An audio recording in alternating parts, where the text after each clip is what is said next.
फिल्मी संगीत कभी हीलिंग नहीं देता, मनोरंजन देता है। भारत का अमृत कलश, हम एक ऐसा शो लेकर आए हैं जिसमें न केवल मनोरंजन है, ओरिजिनल संगीत है। सत्ता में बैठने के लिए एक देवदूत आ गया है, कोई एक परमात्मा का भेजा हुआ संवाहक आ गया है। प्रधानमंत्री हमें ऐसे दे दिए जो एक तपस्वी स्वरूप है, एक साधु स्वरूप है, बस सेवा कर रहा है। हमारा संगीत सबसे ज़्यादा हीलिंग में काम आता है। और ये जो हमारा संगीत आता है, ये कोई फिल्मी संगीत हीलिंग में नहीं आता काम। ये समझ लो आप, ऐ मेरे दर्शकों, ऐ मेरे श्रोताओं, हम तो आप ही से उगे हैं। फिल्मी संगीत कभी हीलिंग नहीं देता, मनोरंजन देता है। और हम मनोरंजन के लिए बने ही नहीं हैं सब। क्यों? क्योंकि थोड़ी सी आपत्ति आती है तो मनोरंजन नहीं आती याद आता आपको, आपको परमात्मा याद आते हैं, परमात्मा का सुमिरन याद आता है और मनन याद आता है थोड़ी सी विपत्ति आते ही। और ऐसा कोई घर नहीं जहां विपत्ति ना हो, तो क्यों ना हम पहले से अपनी रूट्स पे ही रहें ताकि हमें विपत्ति ही ना ज़्यादा देखनी पड़े। तो इसके पीछे का ये निमित्त है कि भारत का अमृत कलश, हम एक ऐसा शो लेकर आए हैं जिसमें न केवल मनोरंजन है, ओरिजिनल संगीत है, ट्रेडिशनल संगीत है, पारंपरिक संगीत है। पारंपरिक संगीत के साथ साथ रंग रूप वेशभूषा वो सब अपने अपने राज्यों की ला रहे हैं। 28 राज्य और 8 केंद्र शासित प्रदेशों से 170 नग हम ढूंढ के लाए। पहले तो हम पागल होकर मेहनत की हमने। इतने जुनून से जब आप भक्ति और परिश्रम करते हैं, आस्था के साथ, समर्पण के साथ, निष्ठा के साथ, तो मेरे परमात्मा घट में बैठते हैं। ऐसे ऐसे हीरे मिले, ऐसे ऐसे डायमंड मिले कि कुछ ने तो मुंबई फर्स्ट टाइम देखा, कुछ ने ट्रेन फर्स्ट टाइम देखी, कुछ ने स्टूडियो फर्स्ट टाइम देखा।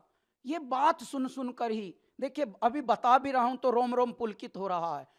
आप समझ रहे हैं भारत कितना हमारा समृद्ध था और भारत की क्या हालत कर दी। तो ये हालत अब नहीं होगी। क्यों? क्योंकि भारत का अब भारत युग, स्वर्ण युग आ रहा है। मेरे भारत को सबसे पहले तो सत्ता में बैठने के लिए एक देवदूत आ गया है, कोई एक परमात्मा का भेजा हुआ संवाहक आ गया है, जो बड़ी निष्ठा से मेरे भारत को अपना परिवार और घर समझकर एक एक फ्रंट पर, एक एक लक्ष्य पर ऐसे मेहनत करके संवार रहा है कि अरे बहुत बिगड़ गई थी सब स्थिति, अब धीरे धीरे करके साइंस में हम आगे चल रहे हैं, स्पोर्ट्स में अब हम आगे पहले स्पोर्ट्स को हल्के में लेते थे, स्पोर्ट्स और म्यूजिक को तो ऐसे समझते थे कि नहीं ये कुछ बेकार की चीज़ है। ये हो गया था, मानसिकता बिगड़ गई थी, अंग्रेज बनने को देख रहे थे और अंग्रेज अपने को एक्सेप्ट नहीं कर रहे थे। तो ये बीच की जो कड़ी थी, एक लॉट ये आ गया था और एक ऐसा जिसे डाउन ट्रोडन कहते हैं, जिसको फ्रंट में आने ही नहीं दिया जा रहा था, यानी उनको एम्पावर किया ही नहीं जा रहा था। आज मेरे भारत का भाग्य है कि इस तरह के प्यारे भारत को परमात्मा ने संवार दिया। अब युग बदल रहा है, स्वर्ण युग में। पहले तो सबसे पहले प्रधानमंत्री हमें ऐसे दे दिए जो एक तपस्वी स्वरूप है, एक साधु स्वरूप है, बस सेवा कर रहा है। और सेवा जैसे आश्रम की, मंदिरों की होती है, ऐसे मेरे भारत की सेवा हो रही है। हर फ्रंट पे हम एम्पावर हो रहे हैं, कंगले नहीं हो रहे। एम्पावर ये शब्द है जिनको हम स्वावलंबी बनाना कहते हैं। अब नारी शक्ति को आगे लाया जा रहा है, युवाओं को आगे लाया जा रहा है, गरीबी उन्मूलन हो रहा है। धीरे धीरे देखिए, एकदम से सब कुछ नहीं होगा। पहले फ्री में बांटा जाएगा राशन, धीरे धीरे उनको फिर एम्पावर किया जाएगा। अगर 70 साल का रोग है, मान लीजिए, मैं तो 1000 साल का रोग कहता हूँ, 1000 साल का रोग क्या 10 साल में दूर हो जाएगा क्या? धीरे धीरे धीरे धीरे रे मना, धीरे सब कुछ होए। माली सींचे सो घड़ा, ऋतु आए फल होए। अभी ऋतु आ रही है, परमात्मा का दूत आ गया, परमात्मा के दूत की मंडली आ गई। अभी भी बहुत अयोग्य लोग हैं हमारे सत्ताओं में भी, लेकिन धीरे धीरे छंट रही है, काई हट रही है और दीमक हट रही है। पहले तो यहीं से शुरुआत हो गई। उसके बाद जब आप हर क्षेत्र में नेक नियत और निष्ठा और समर्पण से कोई कार्य करेंगे तो वो कार्य अनुष्ठान हो जाता है। आज हमारे जो गायक हैं, हमारे जो परफॉर्मर हैं, जो प्रतियोगी हैं, वो एक से एक भारत के दर्शन करा रहे हैं। कोई अरुणाचल से आके गा रहा है, कोई हिमाचल से आके गा रहा है, कोई नॉर्थ ईस्ट के मणिपुर से आके गा रहा है और वहाँ की कल्चर बता रहा है। देखिए, कोई भी हमारे यहाँ सिर्फ गा ही नहीं रहा। सिर्फ गाने के लिए तो बहुत सारे आपके पास साधन हैं। आप बटन दबाइए, फूहड़ से फूहड़ आपको मनोरंजन उपलब्ध हो जाएगा फ्री में। बदतमीजियां फ्री में उपलब्ध हैं, परंतु तमीज के लिए मंदिर जाना पड़ता है और मंदिर आपके दूर नहीं है, आपके घट में है। आप हृदय में अगर शुद्धता रखेंगे, पवित्रता रखेंगे, तो मंदिर है ये, मेरा दाता यहीं, मेरा परमात्मा यहीं बैठ। हर इंसान को पता होता है वो क्या घटिया काम कर रहा है और क्या घटिया बोल रहा है, लेकिन वही मंदिर को वो अवॉइड कर रहा है। अंदर का मंदिर बता रहा बैठ के, मेरा दाता, मेरे परमात्मा घट में बैठे हुए बताते हैं सबको, नहीं बे तू गलत स्टेप ले रहा, तू गलत वचन दे रहा है, तूने आवेश में आके, क्रोध में आके बड़े का किसी का अनादर कर रहा है, तुझे पता नहीं तू किसका अनादर कर, तू मेरा ही अनादर कर रहा है। क्यों? क्योंकि उसमें भी मैं ही बैठा हूं। दैत्य और दानव युगों युगों से रहे हैं, परंतु संहार वध जो हुआ है वो दानवों का हुआ है। कभी किसी ने सुना है कि देवों का वध हुआ? तो ऐसे में हमारी संस्कृति का पुनर्जागरण है ये भारत का अमृत कलश। ये केवल मनोरंजन के लिए हम रियलिटी शो बना नहीं रहे।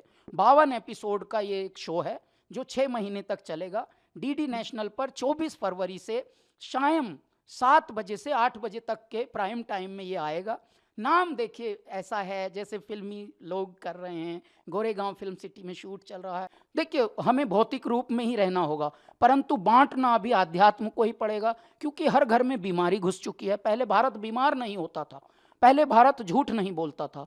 ये सब झूठ कपट, ये हमें बाहर के लोग जब आक्रांता आए, हमारी सभ्यता का विनाश किया, हमारी शिक्षा का विनाश किया, हमारे साहित्य का विनाश किया, हमारे जीवन शैली को बिगाड़ दिया और हमें भ्रमित करके, जब जहाँ जिस देश का मूल मंत्र होता था वसुधैव कुटुंबकम, कर्म ही धर्म है, जिस देश का ये मूल मंत्र होता था सब मिलजुल कर रहते थे, उस देश में कैसे बांट के चले गए, कैसे दिमाग लग गए कि तू छोटा है, तुझसे ये नफरत कर रहे हैं, तू बड़ा है, तुझे अकड़ में रहना चाहिए, और इस तरह से मानसिकता विकृत करके भारत को विकृत कर दिया। अब समय है चेत रे नर चेत, तेरा चिड़िया चुग गई खेत, जो जगता है वही जगाता है। आज ये जो शो है ये सिर्फ मनोरंजन के लिए नहीं है। भारत का अमृत कलश, 28 राज्य, 8 केंद्र शासित प्रदेश, पूरा भारत दिख रहा है, एक भारत श्रेष्ठ भारत का प्रतिमान।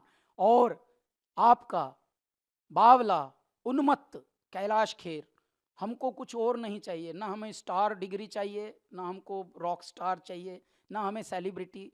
हम इस भारत के, इस संतति के, इस सभ्यता के सेवक हैं कि हमें भौतिक रूप में ही रहना होगा, परंतु बांटना अभी आध्यात्म को ही पड़ेगा, क्योंकि हर घर में बीमारी घुस चुकी है। पहले भारत बीमार नहीं होता था, पहले भारत झूठ नहीं बोलता था। ये सब झूठ कपट, ये हमें बाहर के लोग जब आक्रांता आए, हमारी सभ्यता का विनाश किया, हमारी शिक्षा का विनाश किया, हमारे साहित्य का विनाश किया, हमारे जीवन शैली को बिगाड़ दिया और हमें भ्रमित करके, जब जहाँ जिस देश का मूल मंत्र होता था वसुधैव कुटुंबकम, कर्म ही धर्म है, जिस देश का ये मूल मंत्र होता था सब मिलजुल कर रहते थे, उस देश में कैसे बांट के चले गए, कैसे दिमाग लग गए कि तू छोटा है, तुझसे ये नफरत कर रहे हैं, तू बड़ा है, तुझे अकड़ में रहना चाहिए, और इस तरह से मानसिकता विकृत करके भारत को विकृत कर दिया।